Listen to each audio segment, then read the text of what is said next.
part of the digital community, we have been sharing with you on the role of crop agribusiness advisors in ensuring food and nutrition security, and more importantly, food safety for both domestic and export markets. On today's segment, we are actually continuing from last week where we, 2 weeks ago, where we were looking at issues of irrigation and plant nutrition, and what it is that growers need to do or consider around this particular issue in order to ensure both profitability and sustainability of their production systems, but also assure their consumers that food safety requirements are being met. We've seen in the press in the past issues around food being contaminated with water-borne diseases, some of the microorganisms that seem to get to the vegetables or fruits that we consume through irrigation water, and that was a concern for us. And last week, in the last session, we managed to get an understanding of what are some of the issues that can contribute to this and how we can overcome them.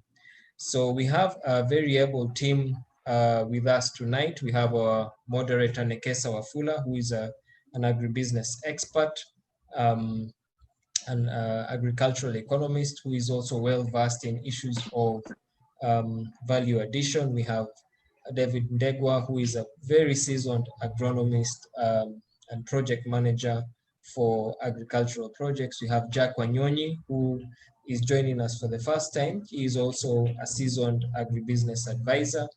And we have Lillian Wanjiro, who is an expert in matters of fertilizer and nutrition.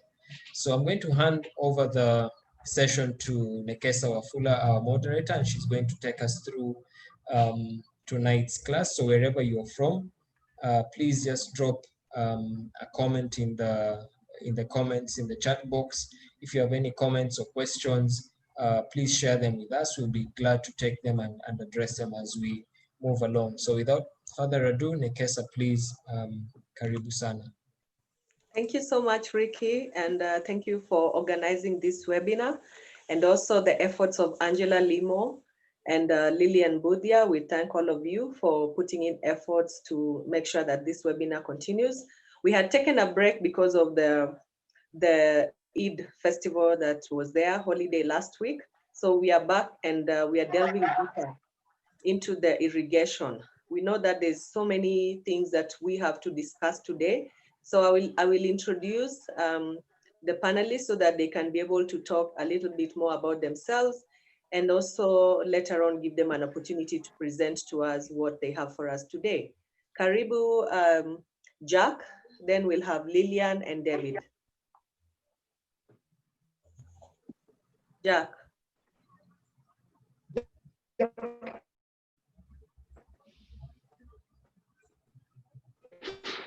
Yes, good evening. How are you?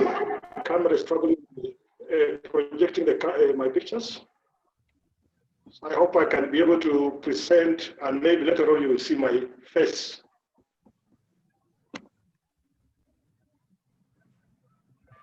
Now, in terms of crop and water requirement, we all believe that for you to do crops, you need to have enough or adequate water. And the water quality is important. From the 2 week session, 2 weeks ago, we had a session of David and Gabriel discussing about water quality for irrigation and quantity for irrigation. So I will not dwell so much on the quality aspect by David and Gabriel. Today I will focus more or less on the crop drip and fertigation unit and tomato production. On a case, if you could share the screen.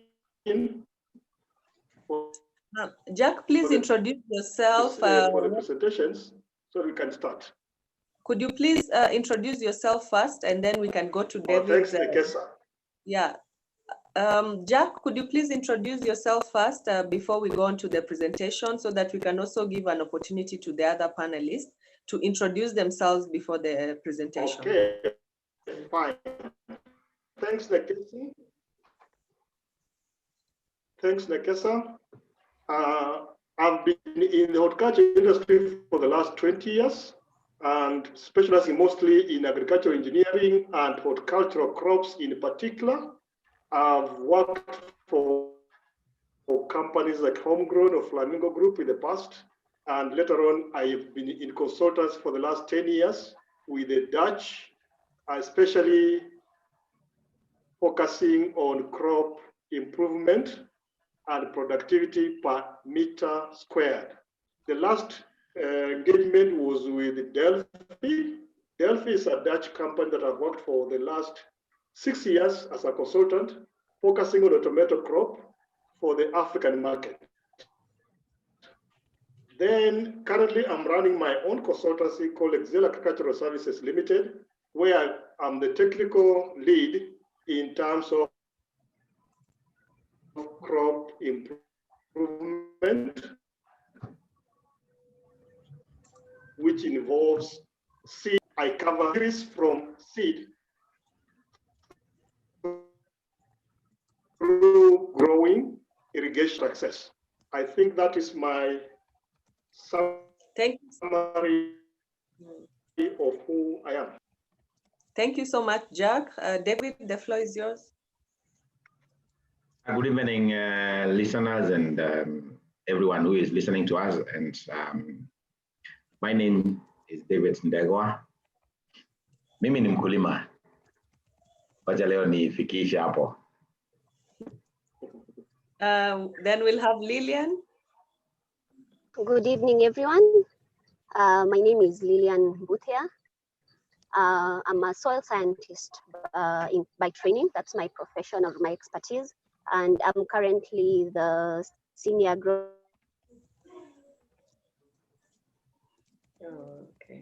agronomist for Israeli Chemical Limited. And I mainly just offer technical support, fertilization, soil management, and crop nutrition. That's my passion and that's my main expertise. And I'm glad once again, to have the opportunity to be able to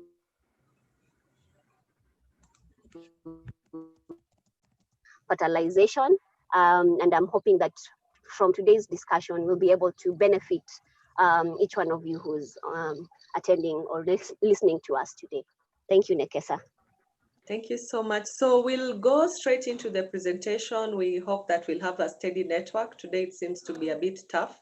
So we'll start with Jack's presentation, and then we'll go on to Lillian and a bit more discussion from David. Then we can take questions after that. Karibu, Jack. Okay, thanks, Nekesa, for moderating this session. And straight away, I will delve into the presentation of this evening, focusing mostly on irrigation and fertigation in tomato production. And I will mostly focus on greenhouse production of tomatoes. Ricky?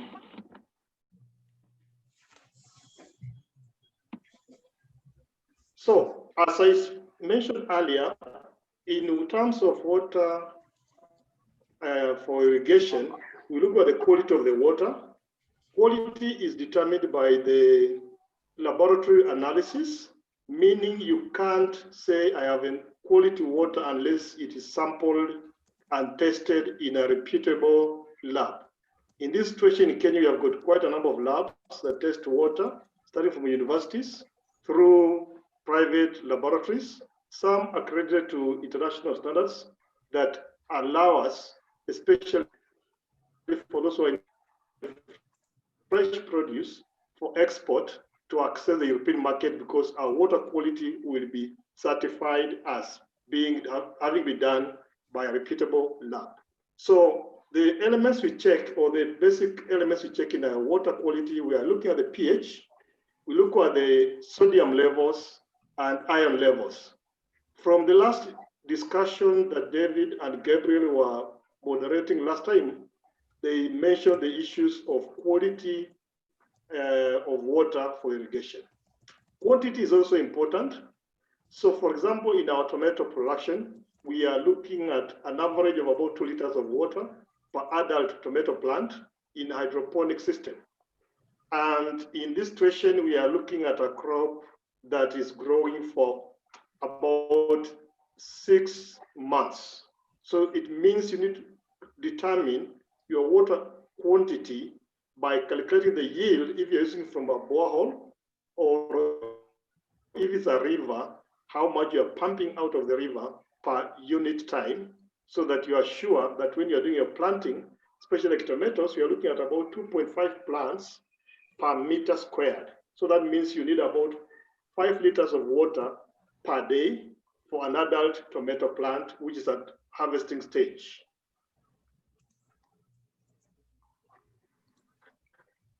So in terms of water quality, again, if you're doing the high-end production in greenhouses, we look at the cooling effect of the greenhouse.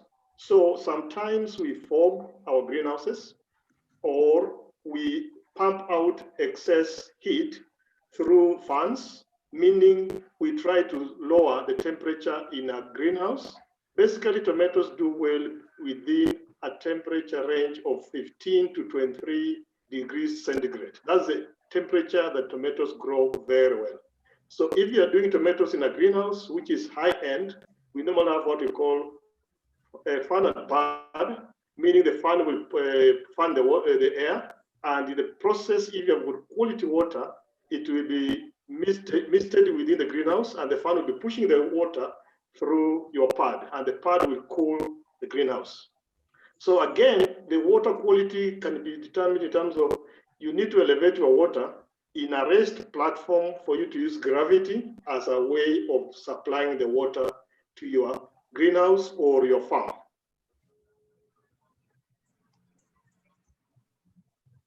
Now, quality of the seedlings is also key. As you do preparation to grow your crop, please don't blame the water, don't blame the nutrition in terms of how much you've supplied if the quality of the seedlings are not up to date. So we are encouraging farmers always to have quality seedlings, which in the Dutch way of growing tomatoes, we look at a seedling of about 8 weeks old, not the 4 weeks old that is common in Kenya and Africa.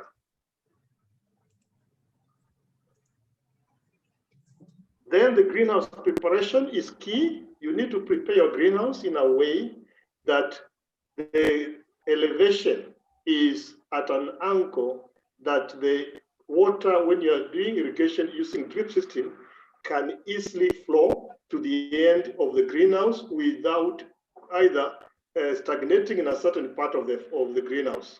So your level should be as smooth as possible. The beds must be done so well, or if you're doing a hydroponic system, then your growing media, the holding structures must be leveled by a professional.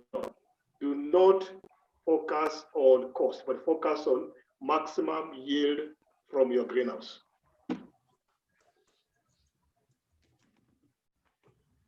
So now, if you're using a commercial media or what we call substrates, which I remember David and Gabriel explained very much detailed some 2 weeks ago, you need to treat your media. Treatment in this situation, you're looking at the amount of sodium, especially if it is in Cocopeat. Cocopeat is a media that comes from cocoa plant, the palm plants, and these are grown along the coast. Where they are very salty, so they come with a lot of salts, and the only way you can manage that is to reduce the amount of sodium within the media by buffering. Buffering means you flush water through the media to make sure that you do not have excess sodium when you are trying to apply your nutrients. Remember, nutrient movement is controlled by pH and EC. And I'll explain in details later on how to go about buffering. Basically, you wash, you pick your Cocopeat, which are normally in bundles or sizes, up to maybe 25 lots, 50, because they're packed under high pressure. Then you dip them in water in a tank, supply calcium nitrate through it at a ratio of 8 kilos per 1,000 liters of water. Then you buffer up to 200 liters of treated water. That's water mixed with calcium nitrate per 1 cubic meter of Cocopeat. So you run the water for a period of time until over a period of 24 hours, so that then the water, once it has gone through, it will bring down your pH to the level of about 5 to 6.8, which is good for tomato production. And the EC, which is electroconductivity, should be between 1.5 to 2.8, which is very safe for the plant medium.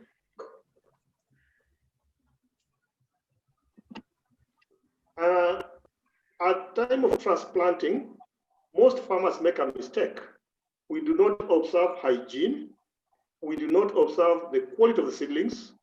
And sometimes we allow seedlings which have been dehydrated for some time because they are being transported from one area, which is a nursery or a propagation unit, to the farm. The high-end production of tomatoes, we encourage propagators to handle seedlings with a lot of care in terms of hygiene.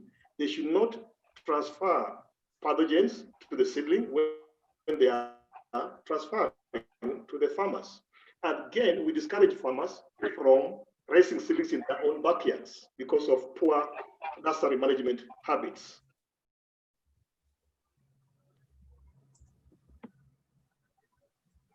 So, in terms of soil, fertilizer, and irrigation, which is the main interest of our discussion today, we look at the recommendations as per the soil tests, meaning you should be checking at the levels of P and K if you are doing in soil planting.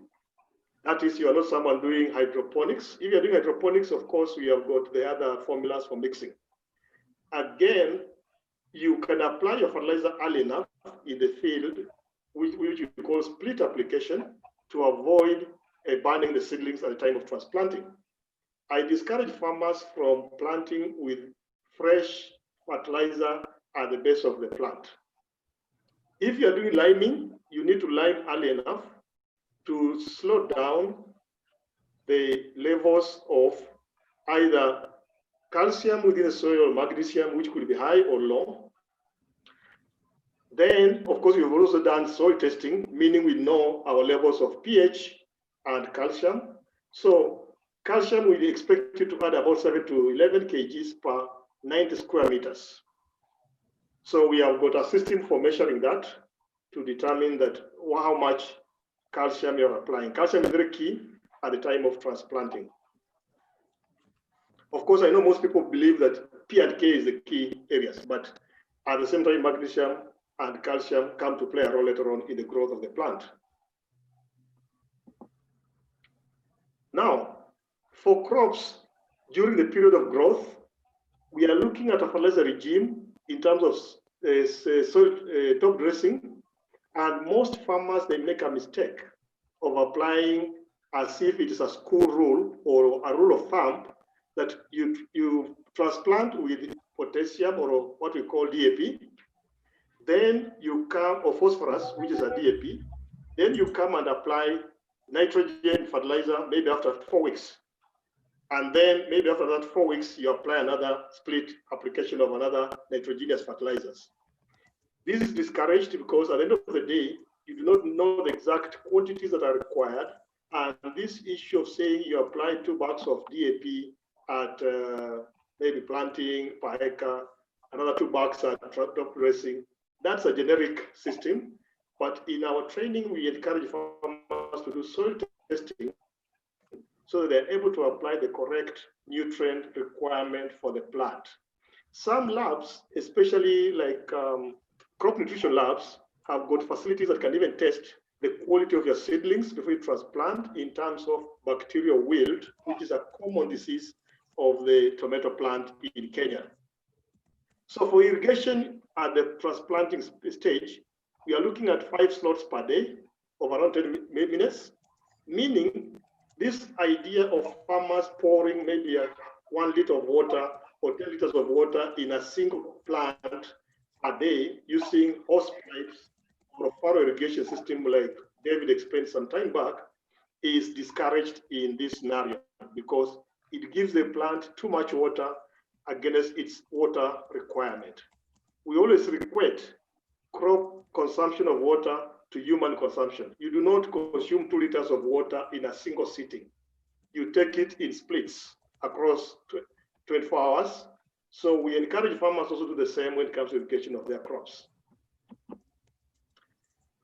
Of course, in terms of plant management, we are looking at nutrition, and the key determinants are EC and pH. So what does the EC and pH, how do they affect the plant? Most plants, EC should be between 1.5 to 3. That is the level of electrical conductivity where the nutrients, which I don't want to go into chemistry, but basically is electrolytes within the water and the ion and how they move within the water, that they can conduct electricity within the water. This is how the nutrients within a fertilizer are absorbed by the plant. Remember, the plant does not consume the fertilizer in solid form. It has to consume the fertilizer through water. And that's why we always encourage high root mass, meaning the higher the roots mass, the more nutrient uptake the plant can be able to absorb at any one single moment. So EC and pH play a big role, and always pH should be around neutral. So what's the risk of high pH? Any pH above 6.5, it leads to precipitation. That's why sometimes you go to some fields and you see a lot of fertilizer precipitate on top of the farm. So we discourage that so that you get your fertilizer being absorbed by the plant and not being precipitated. Precipitation is a process of where a solid loses the moisture and it's left in a solid form, so it doesn't dissolve. Then, of course, with high pH, there's poor elements uptake. That's the element which is the nutrients within the fertilizers. We have also bicarbonates, which are normally found within the soil media, and these ones we clear them by using the acids. I don't want to go into much details. I've given most of the acids that I've used. So we use the acids to stabilize the water before we apply the nutrients through a fertilizer regime that's suitable for the tomato plant or whichever plant. High sodium, of course, we know it causes accumulation of salts at the drippers, and sometimes it blocks the drippers. Again, it inhibits the uptake of nutrients within the fertilizer regime. So sodium is not suitable for most plants. High sodium is not good. Now I'll go into fertigation quick enough because time is against me. Fertigation, we are looking at how many shots. In this process, we are looking at fertigation is basically applying fertilizer in a water mixture to the plant or at the plant root zone.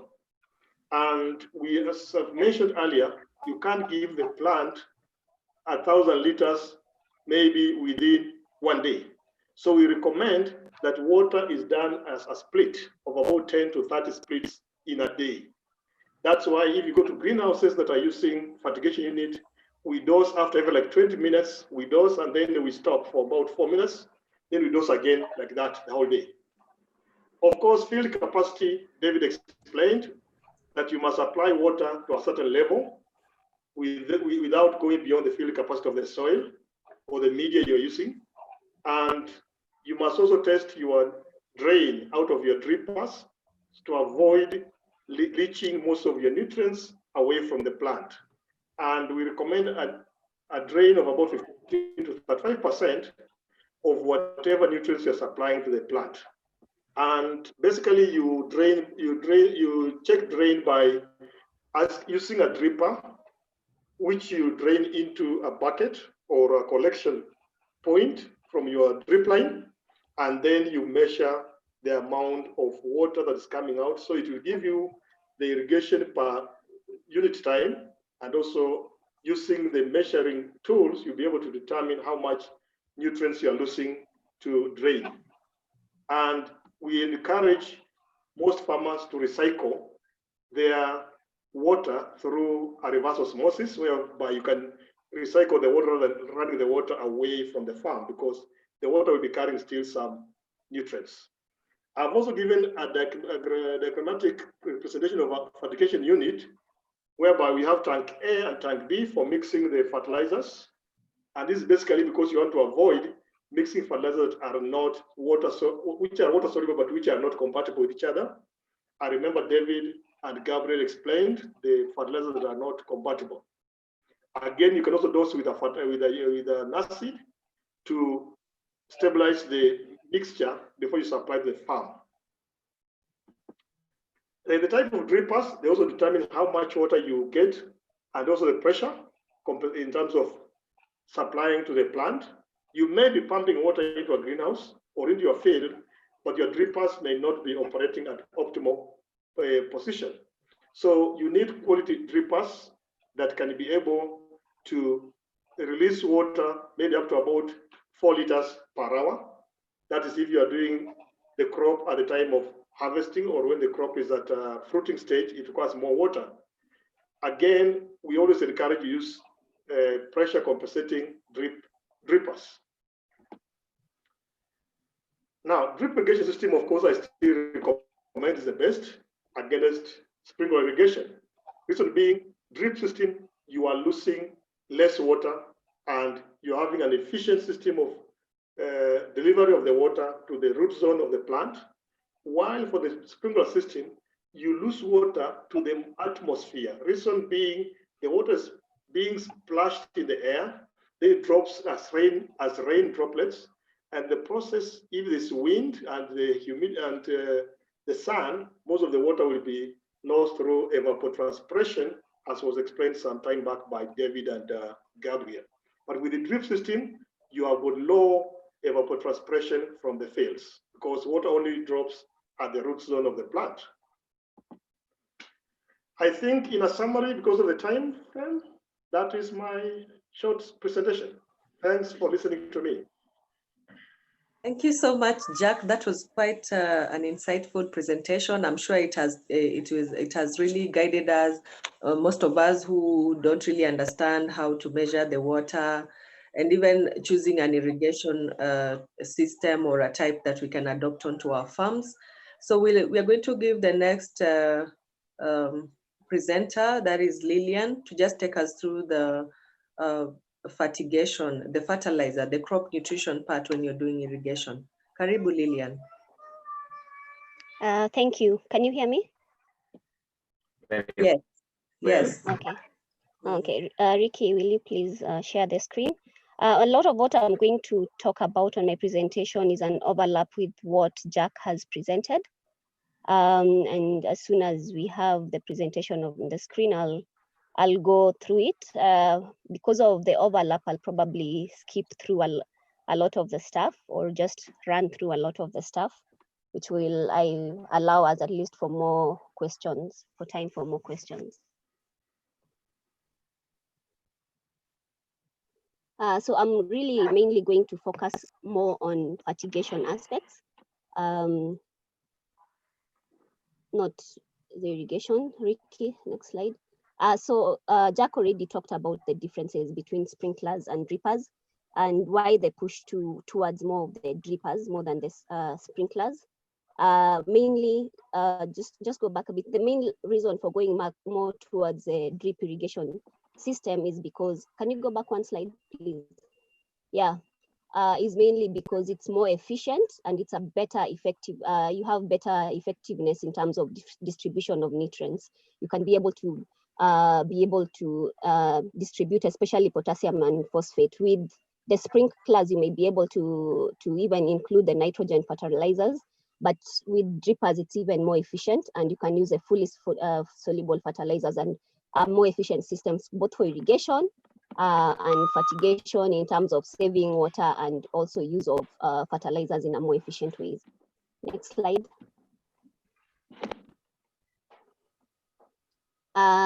So this is, I think, what I've already talked about, the issue of efficiency in terms of food production and especially saving water in marginal soils. And of course, water has become something very valuable. So this is the best way of being able to use water more efficiently. Next slide, please. So what is fertigation in general? Next slide, Ricky. So fertigation is the application of nutrients through the irrigation system. So you have to use fully soluble fertilizers, you dissolve them, and then you combine that so that you're able to give both your water and nutrients at the same time and within the root zone where it's required. Instead of wasting water, but you're able to efficiently provide the nutrients and the water in the same location and at the same time.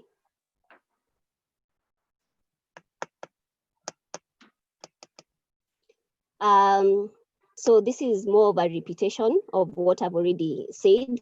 The difference between just fertigation and the normal fertilizer is that with fertigation, you can be able to apply exact nutrients needed at the different stages of the plant, so that you are able to reduce on the wastage of application of the fertilizer as you're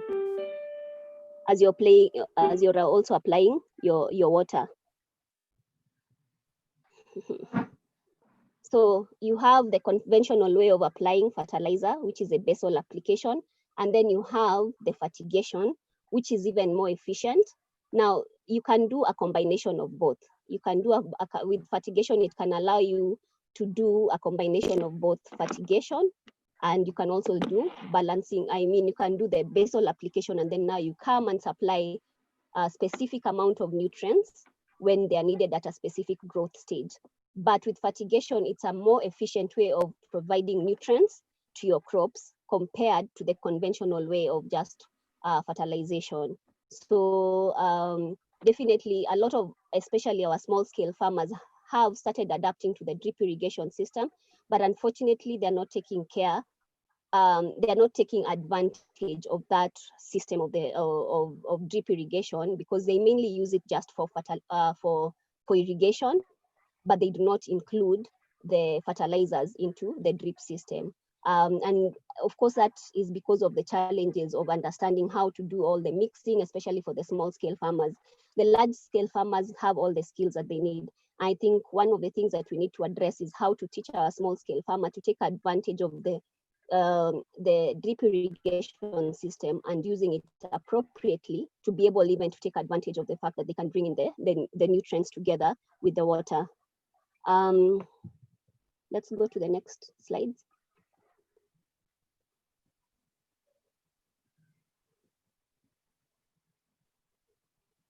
So like I mentioned, fertigation, you can be able to give the needed amounts of fertilizer throughout the growing cycle. Now, continue, please. Now, why is fertigation more efficient compared to soil application? So with fertigation, what research has shown is that with nitrogen, with soil application, your efficiency is usually between 30 to 50%.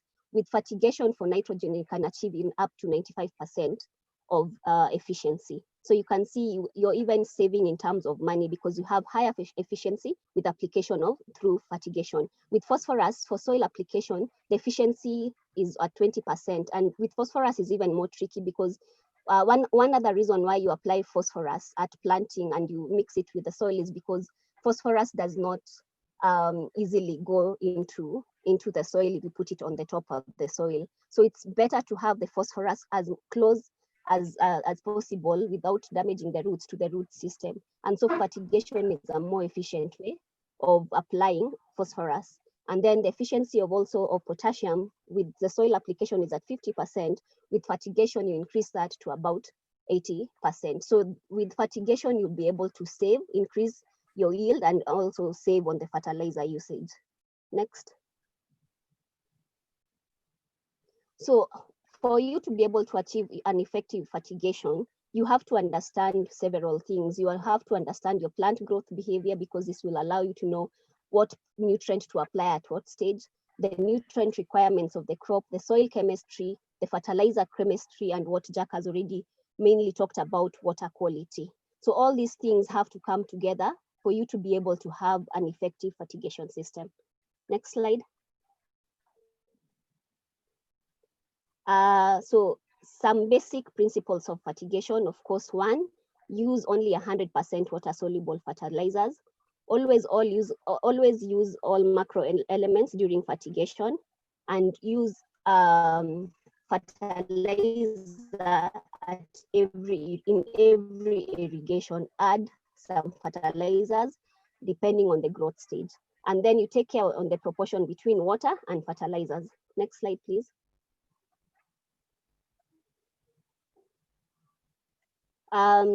It's always important, if you can be able to do during the growth stage, also to look at the leaf analysis and also the soil water analysis.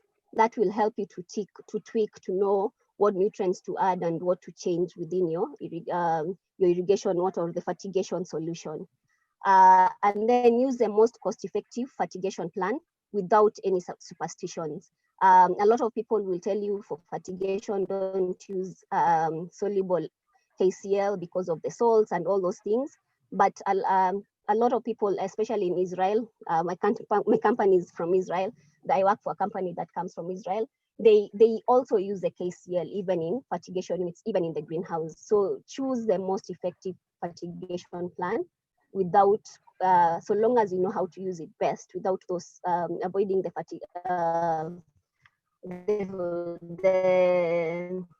superstitions of KCl being salty. There are ways of managing all that. Next slide. Next slide, Ricky, please.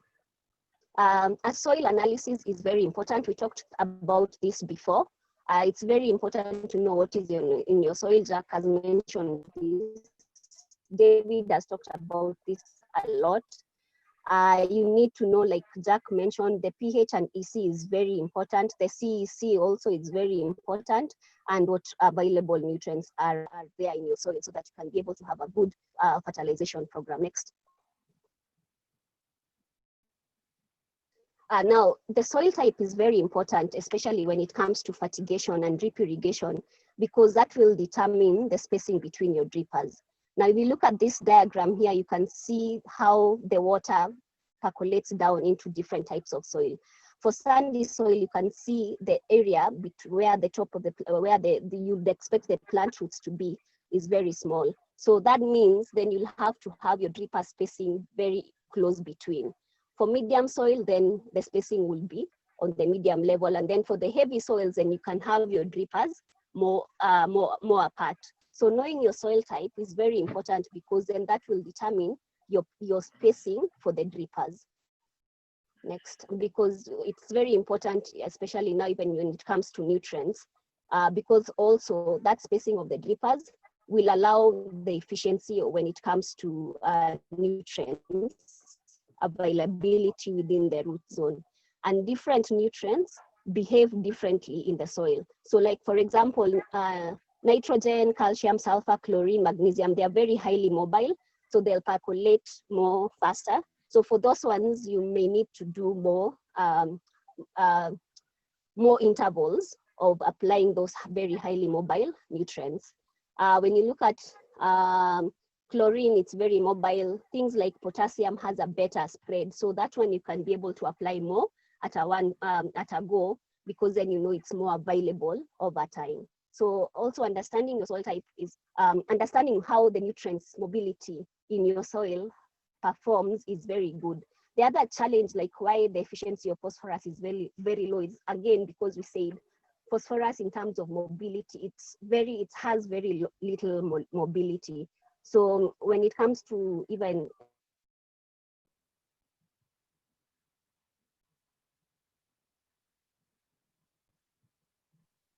we seem to have lost Lillian. I don't know if she's still on. fertigation, looking at how you apply phosphorus is very.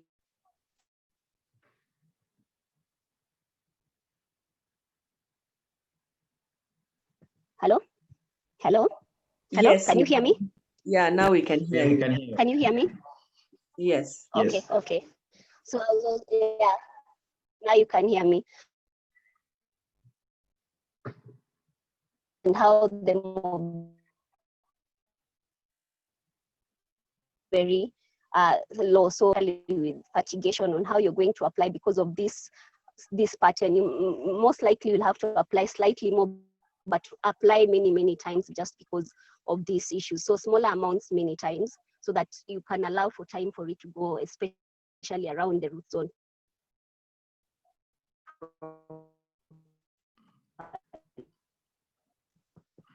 Next slide.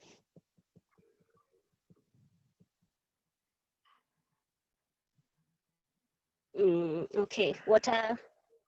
Okay, I think, can we go back to the one for nutrients? I think I've missed one slide. Oh, okay, now next slide now, sorry. And let's go to water quality, and this I'll really rush through because Jack already talked about this. It's one of the most important parameter when it comes to giving a possible accurate fertilizer plan. But if you have a simple mobile EC meter and a pH meter, it can give you a good indication on the water quality and also be able to be sufficient to help you build a good fertilization plan. He talked about, Jack already talked about the importance of all this, so I'll just skip through this. Next slide. And you already talked about this, what is water hardness, and hardness is mostly brought about by calcium and magnesium, and what is a soft water, moderately hard. So you want to be between 0 to 60. 62 and 20 you can manage. You want to avoid the very hard water, but there are techniques of being able even to work with hard water, and I'll share that in the next few slides. Let's go on. This is just an example of EC and mobile kits. Next slide. Interaction between the nutrients. Jack mentioned this. It's very important to know what can interact with what. Now with hard water, just click, Ricky, so that it brings the next sections. Just click. So with hard water, you have plus sulfates, you'll have calcium sulfate, which precipitates. With hard water plus urea, next, please. Click. You have calcium carbonate. Again, you'll have issues of blockades with your drippers and all those things. With phosphorus, you have those calcium phosphates. And also you want to avoid all this. That's why knowing your water and how to deal with the hardness is very key, and knowing whether it's possible to change or how to deal with that hardness. Continue, next.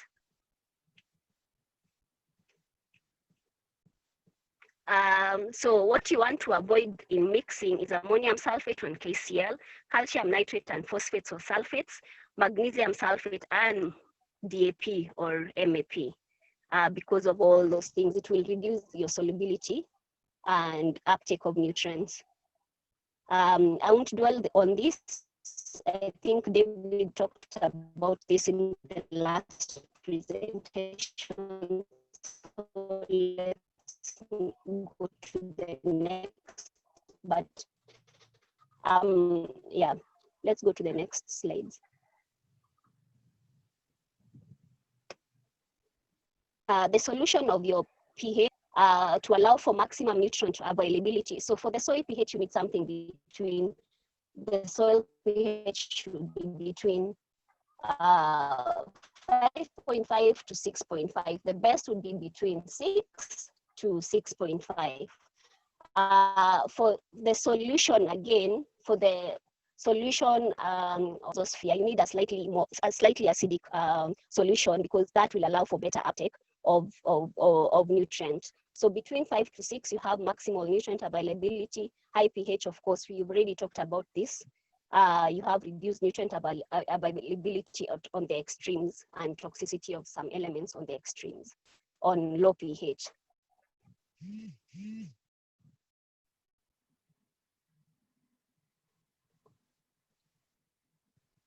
Next slide, Ricky. So when the pH is too high, you can use fertilizers. So you can use ammonium fertilizers for high pH, and you can also use acids to be able to deal with the issue of bicarbonates. When the pH is low, you can use nitrates and calcium. That would be best for such pH soils. You use nitrate-based fertilizers and calcium-based products. Next slide. Let's go to the next slide again. Now, common acids, this already Jack talked about. Now here I would say for farmers, for small-scale farmers, before I go there, the other use of the acids is usually actually to clean on the drippers because of blockage and all those things. The common acids, Jack already talked about this, so let's go back. Let's go to the next slide. Let's skip this.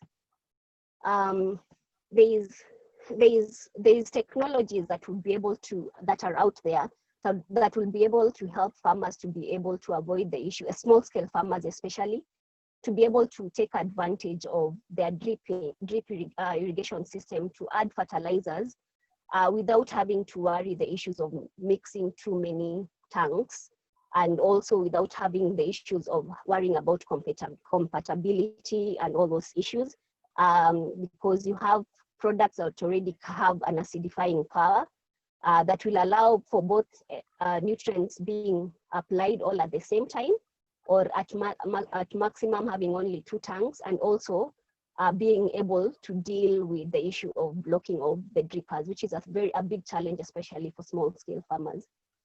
Next slide, and I think that should be the last slide. Yes, so thank you so much. I hope whatever I've given is useful. Nekesa, over to you. Asante sana, Lillian. I don't know if I was sleeping in the last class, because today I'm seeing new things.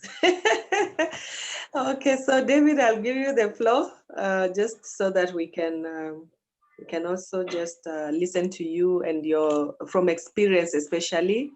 And the reason why we keep bringing David is because he has a pool of knowledge, and he keeps sharing and he mentors a lot of young people in agriculture. So if you know of any young people, you can always contact him, especially in agriculture. Karibu, David. Good, thank you, Nekesa. That was a brilliant presentation from Dr. Lillian and from Jack Wanyonyi. These are 2 people that I've known for a very long time. And I can assure the listeners that whatever they have heard from the 2 people, it's true and a lot of facts. What I have to say is, why are we doing this? We are doing this because every game has a coach. And the work of the coach is to ensure that the players understand the rules of the game. Farming as a game has got its own set of rules. And the participants in the game of farming have one objective. The objective is to feed the human race. As you feed the human race, you also, because you're giving services, you're growing, you're giving services, you're giving people food, then those people will buy the produce or the food from you, and that's how you earn money. So the more money you want to earn, you also have to learn the rule of the game. Imagine somebody who doesn't know the rule of, or doesn't appreciate the rule of football, getting into the field of football and assuming or pretending to play football against experienced guys. You would imagine what kind of a comedy that would be. So many farmers who wants to go into farming usually try to go into farming without, first of all, acquainting themselves with the rule of the game, or paste and copying what the neighbor is doing. The neighbor could be a very good, experienced farmer, but you see, he could also be making mistakes. Somebody could be having a 20 years experience of repeated mistakes. That does not experience. If you learn one mistake today and you keep on practicing it for 20 years, it won't become a right. It will continue becoming a mistake. So the reason as to why we are holding these webinars is to train the farmers, especially the commercial farmers who want to succeed in this game of farming. And today, Jack and Lillian were presenting or are talking to us about water and nutrition. These are two main components that if they are well combined, we will win in the game. You all believe with me that two people who are playing chess, they use the same subjects. But the person who knows how those subjects are moved within the chessboard emerges the winner. And he defeats the person who doesn't move the pawns or the subjects in the right manner. So today, I hope you're all ears and you've been ears and you have learned a lot. We've been talking about water, how the importance of water in a plant. To brush through water, what you need to understand, very simple, is that water is a media through which nutrients are transported within the plant system from the soil. So you have the soil, the plant has the roots, it absorbs, and that movement of water, as the water moves through the plant system from the roots to other parts of the plant, that is how the food is transported. So the role of water, actually, if food could get into the plant through other way, the plant may not need water, but the cells have to remain turgid, and that movement has to be there. So as water moves, is actually a media. It deposits the nutrients where they are required, and it is emitted at the leaf surface. That process is what is called transpiration up to the leaf surface. At the leaf surface, that water has to go somewhere. You know, once the water, the cells which are just at the surface of the leaves, because at the surface there is an interaction of high temperatures or temperatures and winds, water evaporates. During that water evaporation, the water through osmosis, it is emitted, the movement of water. Osmosis is the movement of water from high concentration to low concentration. The surface, you'd expect at the surface there is less concentration of water from the cells at the surface. They lose the water. When the water gets into the surface, it evaporates. And the combination of that transpiration and evaporation is called evapotranspiration. And this has an effect on the plant water demand. If the evapotranspiration is high, of wind, the temperature, and the humidity. If the humidity is low, the evapotranspiration is high.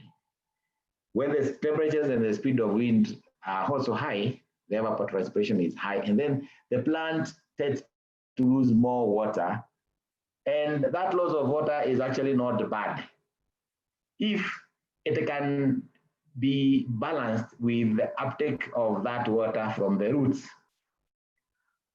If the plant is losing more water than it's able to uptake from the roots, attributed by two parameters, possibly smaller root surface area or low moisture deficit in the soil, then that imbalance is created. It so occurs that the plant is losing more water than it is absorbing.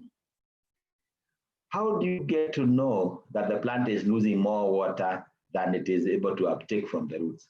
The plant will actually indicate. This will happen when the plant is losing more water than it's uptaking.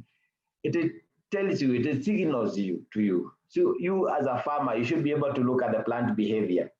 If the soil, if the leaves are a happy plant is, you as a farmer, you should be able to tell a plant when it's happy. So the leaves are, the growing tips are pale in color, they look succulent and turgid. You can touch them and see they are quite strong. But now, if that imbalance is created, the leaves droops or wilts. That's what the plant is actually doing, because a plant is an intelligent,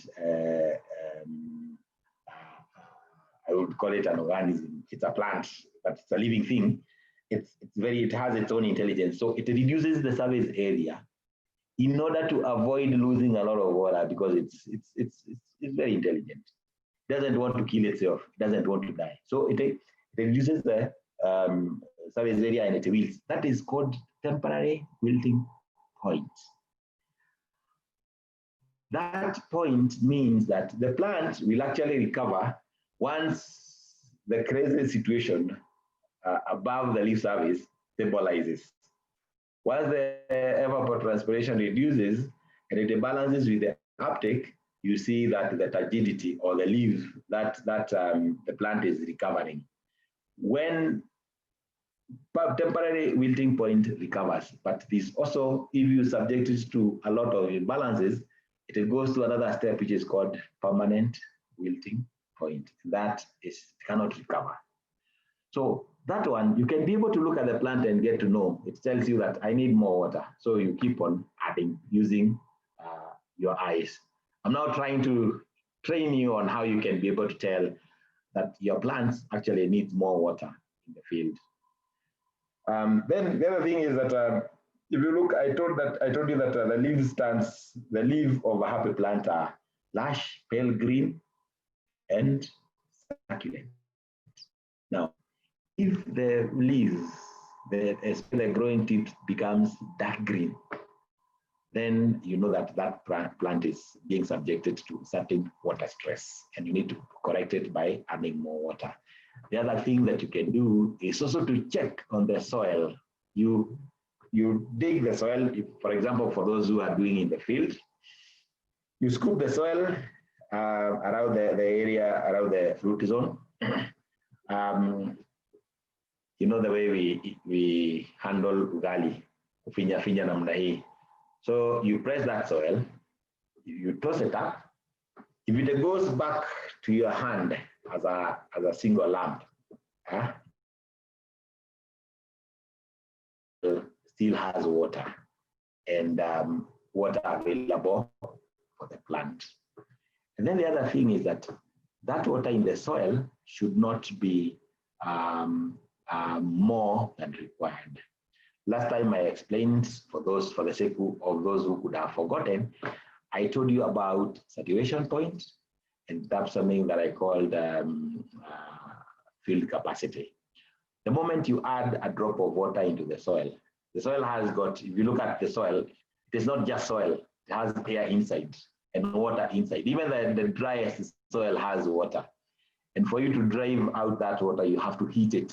If you weigh that's let's say a kilo of soil, which is like vumbi, then you heat it to a temperature above 100 where water boils at. The water in it will evaporate. If you weigh that same soil, you'll see that it has lost some weight. So the soil has got water inside and it has air. It has four spaces inside which holds the air and also water when the water is available. So once you put in a drop of water, it replaces almost an equal amount of air and sent out. So as you put on water, you're driving out air, you're reducing the amount of air that is in the soil. At the point of saturation, the water, I mean, there's this little air or little oxygen in the water and soil, and that's how you mess up your soil. Because I said the roots, these are plants, these are living things. The roots are transpiring, and as you know, during respiration, I mean, oxygen is uptaken, carbon dioxide is given out. So that carbon dioxide, once it mixes, combines with water at saturation point, forms acids that burns the roots. And that's how mostly, if you, in a waterlogged condition, whenever you see yellowing of the leaves, it may be contributed by two parameters. Either you have leached your nitrogen. Nitrogen leaching is taking the nitrogen below the root zone, where nitrogen will stop being available. It's like nitrogen is within the soil, but it's not within the root zone. It's like giving me meat and then you tie my hands and you place a plate of meat here. And because you've tied my hands, then I cannot eat the meat. So that is a good explanation of how leaching affects the plant. That nitrogen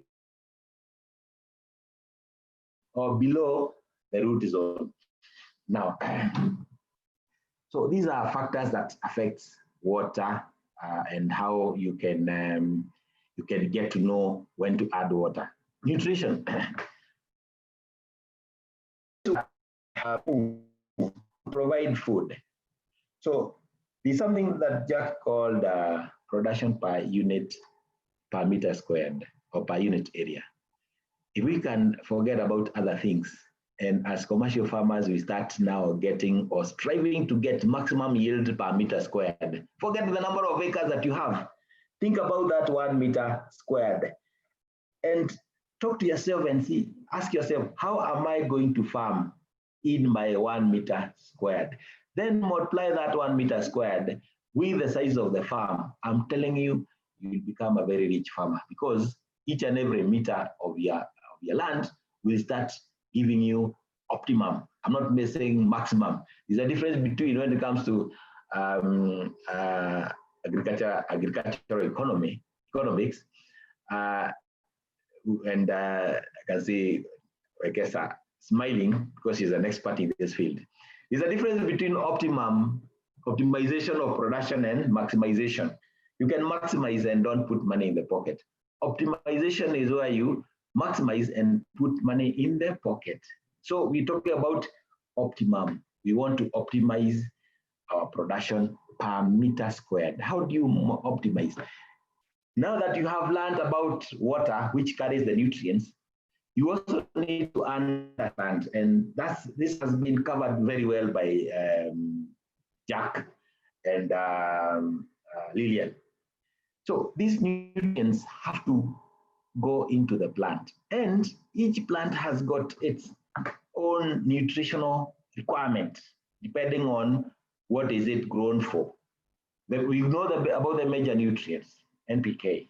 If you are growing a cabbage, for example, you know that's because it's a leafy plant. When you think about the leafy, what comes into your mind is it requires more nitrogen because you want to boost up the leaf. So the cabbages, the skuma wiki, all the green vegetables are good consumers of nitrogen. And of course, we must remember that Jack told us that you just don't add. You have to ensure that you do the soil analysis in order to be able to get to know what is in your soil, what is required by the plant, and then know what to add, because this fertilizer you're using money and you're in business, but you don't want it to keep on pumping and just to produce the leaves, and you don't know that whether you're giving it more. And there is exceeding the amount of nitrogen or nutrients that are required in the soil. It means that you're going to have excesses in the soil, which is also detrimental. Because if that nitrogen becomes excessive, it goes to the groundwater or it goes to the river. It has got implications to aquatic life and also to human beings. Then phosphorus also, if you're using a lot without, you're not using, you're losing money, and also you are contaminating the environment, which is not good. We are here to do good or to practice good agricultural practices, whereby we try to look at all parameters, and we want to harmonize. We want to ensure that as we eat, we safeguard the environment, aquatic life, and everything that is involved. So And that's how good agriculture comes about. So you have to understand the plant, the nutritional role and the crop nutritional requirement in order for you to grow properly. So nitrogen, good for your leaves, vegetation, vegetative parts. And then if the crop like tomato, if you put too much nitrogen, it produces more leaves at the expense of production. So you need to know when to balance. To start with, P is good for root development. I told you when I was talking about ET, how you can lose the imbalance. If the plant has got a very small root system, then it will not be able to uptake enough water, and it will form a smaller canopy. Then the growth rate and the production will be affected or compromised. So you need to apply to give enough P for you to get to establish the crop and to get a good anchorage. And also, phosphorus is also responsible for energy transfer in plant. Then potassium, which is also that water movement is also a component of potassium. When you have got well-established quantities of or sufficient quantity of potassium in a plant, it helps in starch synthesis and protein synthesis, and also that water movement. It's also part of potassium plant formation, fruit formation, and these plants have got minerals. So a plant that has got no flowers or doesn't produce fruits like mawiki, the potassium or whatever potassium requirement is also low. I do not want to do a lot of parroting. I'm sure you guys have had enough from my colleagues. They did a brilliant job. I listened and I also learned a lot. Thank you, Jackie, and Jack Wanyoni, my old friend, and Lillian. Thank you, Nekesa, for giving me this opportunity. And I also am grateful to SOCA for enabling us, giving us the opportunity to present this webinar, which is helping our farmers. Our most important, sisi ni daktari wa wakulima. So ukiwa na haja unaenda tuseme ukiwa mgonjwa unaenda kuona daktari. Lakini huwezi kuwa unaumwa na jino uende ukaone plumber. So sisi daktari wa wakulima, so wakulima njooni kwetu, tutawafunza. Unaweza pata nambari zetu, unaweza contact SOCA, na sisi we are offering this service for free because we love you and would want to see a country that is stable in stable in food, that offer the right nutritional value, so that at our country COVID, we should be able to know that we need to do a lot of broccoli. The other day I learned that broccoli has got more vitamin C than an orange, which was quite surprising. So you guys, thank you. Asante sana. Thank you, David. I've learned, I've gotten a new phrase now: production per unit, maximizing and optimum. Those are keywords that people should take home today. If that sinks into any farmer, then they are getting into business. So I'll take a few questions, or rather maybe all questions, and some of them are comments. I have seen Lillian has tried to answer them, but for the benefit of those who are also interacting with us, Trevor was asking about ammonium nitrate in the presentation. He was asking whether ammonium nitrate is actually legal in Kenya, and was it that they meant calcium nitrate and not ammonium nitrate? So I think there's need to be clarification on that. And also he wants advice. He has this farmer who has been doing an intercropping of maize and beans, and they have refused to do a crop rotation just because they are doing intercropping. What is the impact of doing that? What is the implication of this farmer in terms of his farming going forward? Then also there's about sharing of materials from Godfrey and Sebastian. We are going to share materials. You can log on to our website, www.soccer.or.ke, and you'll get all the materials that we've been presenting from even day one up to today. I think this will be uploaded within the week, so you'll be able to get them. Also, there's the issue of like, for example, what Lillian was talking about in terms of P and immobility, maybe just to get a bit more clarity when it comes to application of P in the fertigation system. That's one question that needs to, maybe that's an area that needs to be clarified. There's also one last question about, okay, I think the part for fertigation, when we are talking about AI, artificial intelligence, and when we are doing a fertigation system, are there systems that have incorporated artificial intelligence into their whole fertigation system and irrigation system, such that they can sense where there's water, where there's need to be irrigated, where there's need to be added whatever nutrient that is being added? This is an open forum, so we can start with Jack, then with Lillian, and then David. Karibuni.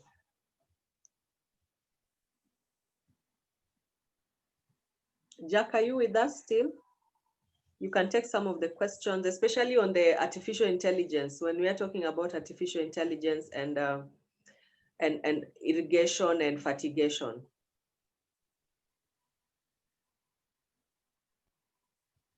Okay. Any other panelists who can take up that question?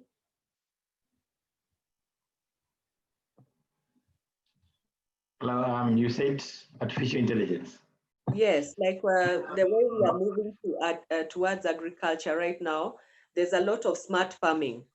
Is there a system that has incorporated this into their, fertigation and irrigation, such that we do not say, based on the soil analysis that you get, you do not put in too much moisture in a certain area that already has moisture, because we appreciate that even within the same ecosystem, there might be different types of soils, so with different water holding capacities. So how do you cater for that in a system with mixed type of, when you're doing your irrigation and fertigation? What I know about is that the artificial intelligence has been employed in terms of moisture monitoring by use of devices like neutron probes and tensiometers, which triggers the moisture deficit, and hence sending the information to the irrigation controllers, which triggers water or dictates the amount of water that will be applied in a certain block in the field. So that one is available. What I haven't heard about the nutrients or the nutrients indicators. That one I don't know about that, whether the new technology has gone to that level, but I know about the moisture deficit one, which triggers and dictates or tells the system the amount of water that it needs to apply in order to refill the deficit, the moisture deficit. On the question on rotation, where the farmer is practicing intercropping.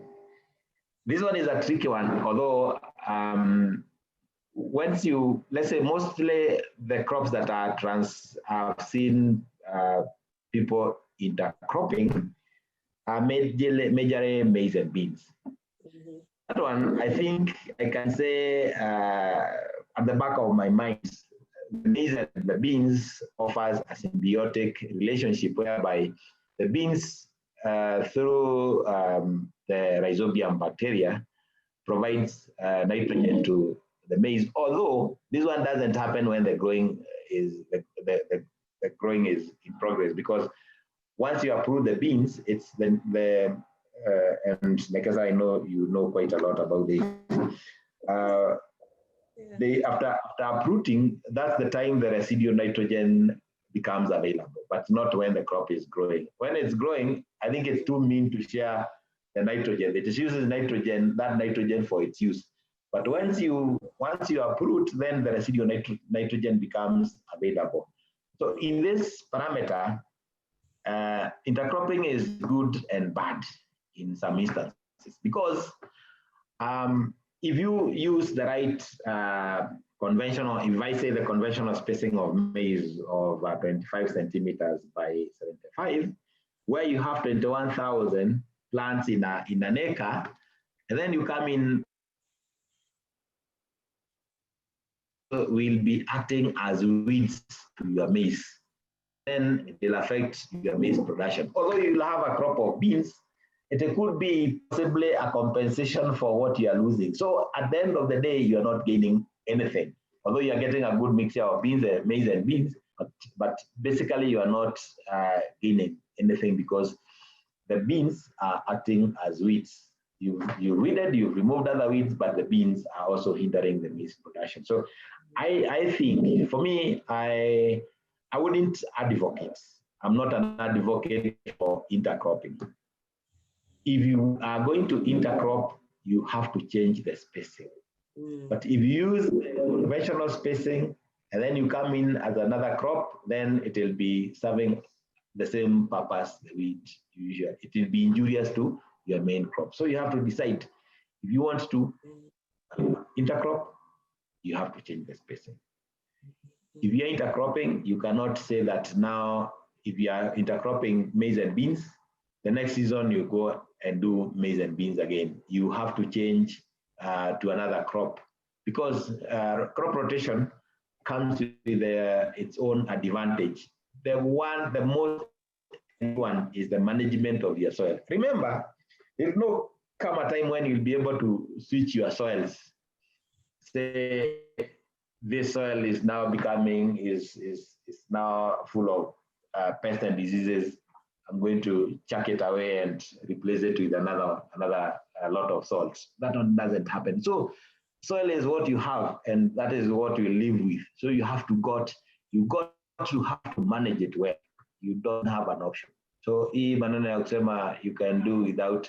This is a game whereby choices have consequences. If you choose not to crop rotate, my friend. Thank you so much. Lillian, can you take the question on ammonium nitrate? Is Lillian with us?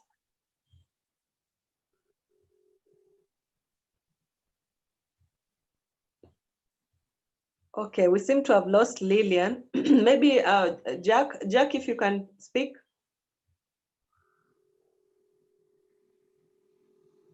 Okay, Ndegwa, we are back to you again on ammonium nitrate and calcium nitrate. Yes, so the question, one, let me say, I know ammonium nitrate is an issue with ammonium nitrate because of its safety and handling. Let me say, ammonium nitrate is an oxidizing agent, and that's why it is hazardous. And the way it is kept and the way it is supposed to be stored has to be, there are some restrictions. I'm not aware of any law that bans the use of ammonium nitrate. I'm not sure about it. I'll have to check. But I know you can still use ammonium nitrate, but it cannot be a substitute for calcium nitrate. Calcium nitrate has calcium and nitrate in it. But ammonium nitrate has no calcium in it, so it cannot be a substitute for ammonium nitrate. Cannot be a substitute for calcium nitrate. On legality, I'll have to check whether it is still allowable in Kenya. Okay, so Lillian, you're back. You can add on to the ammonium nitrate question.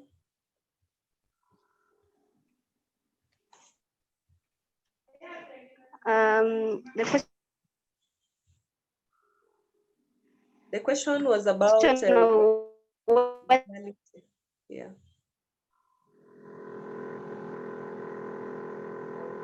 Oh, we seem to have an unclear connection. I don't know if we'll be able to.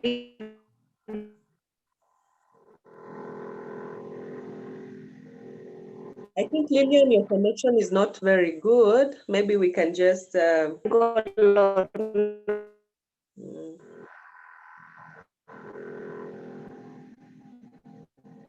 Lillian, your connection seems to be a bit unstable. Maybe we can respond to that just on the chat. So apologies, my network is very bad. Like I was saying, yeah, for ammonium nitrate, the legality, you have to check through how to bring it into the country. It's being heavily. It's being what? Sorry, we've lost you there. It's being? Hello?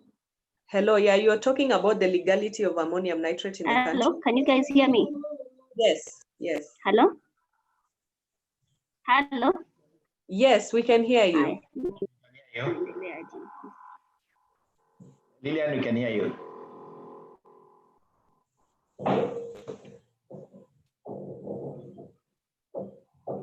Okay, so I think Lillian will have to type the question. Maybe to just summarize as we end the session today, we can give a few, just one line, what punchline, something that the listeners can take home. We'll try our best to respond to the questions and probably put them up on our SOCA website for more details about the legality and how it's being used in country. I'm sure it's also restricted, maybe, we don't know. So we have to check on that, and especially the policy surrounding the ammonium nitrate. So we'll just end the session giving the panelists, now that we are remaining with only two, to say the last word for today.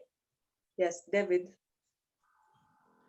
My parting shot is just like any other game, farming is a game. Acquaint yourself with the rules and you'll succeed. Thank you. Jack, are you able to access your mic now? Can you talk? Okay, so unfortunately, the internet has been unstable today. It has not been in our favor, but we've tried our best. I'm hoping that you can log on to our SOCA website to just look at our previous presentations that have been uploaded. Also check our videos. We've been uploading them on YouTube, so you can learn more from them. From the first session, we have all of them online, so you can be able to go and learn more. Just take time to go through them. There's a lot of information, especially for all of you that are, planning to get into farming or even already into farming, but obviously there are mistakes that are made. You can always contact our agronomists. We have through the Society of Crop Agribusiness Advisors, and you can get information for free, just to make sure that you're getting to achieve your food basket, and also if you're getting into business, get the surplus out there. So we'd like to thank our viewers for today, and thank SOCA for hosting us during these webinars and the future webinars that are coming. Tune in again next Friday.